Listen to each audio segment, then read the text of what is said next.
नाही, सासर आहे का नाही, मग मुलाजवळ नसताना ही सगळी आता यात सोसावी लागली का? तर तुम्ही आया बहिणीने सुखाने राहावं म्हणून त्या माऊलीने 350 वर्षापूर्वी केलं, म्हणून त्यांना नाशवंत नाही म्हणलं. की तुम्ही स्वतःला जर म्हणलं तर सगळं आरामशीर होतं, काय कमी होतो? सगळं असताना त्याने हा मोह टाळलाच का? तर सामान्य लोकांच्यासाठी, सामान्य महिलांच्यासाठी ती माऊली जगली, म्हणून तुम्ही आम्ही आज सुखात राहू. तर आपल्या करणी केली, बरोबर आहे.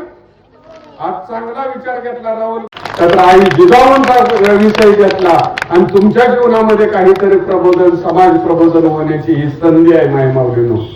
आज आपण काय झालं, घरात काय झालं, काय अडचण आली बाळानो, लगेच आपण दवाखान्यात जायच्या अगोदर कुठे तर विचारायला जातो आणि ती लोक सांगतात की तुम्हाला हिने करणी केली, तिने करणी केली, त्याने लिंबू टाकलाय आणि आपला जीव वर खाली होतो का नाही?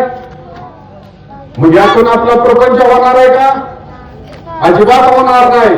350 वर्षापूर्वी तर आई जिजाऊ आणि सोन्याचा नांगर फिरवत असतील, तर आज आपण 350-400 वर्षानंतर सुद्धा लिंबूला घाबरत असू, तर आई जिजाऊंचा ह्याच्यासारखा मोठा अपमान नाही आजपासून देण्यात ठेवायचं. मान आजपासून देण्यात ठेवायचं की आपलं जीवन हे विज्ञानवादी असलं पाहिजे, विचाराच्या आधारावरती असलं पाहिजे आणि त्यातून माणूस म्हणून आपण अधिक समृद्ध झालं पाहिजे मित्र.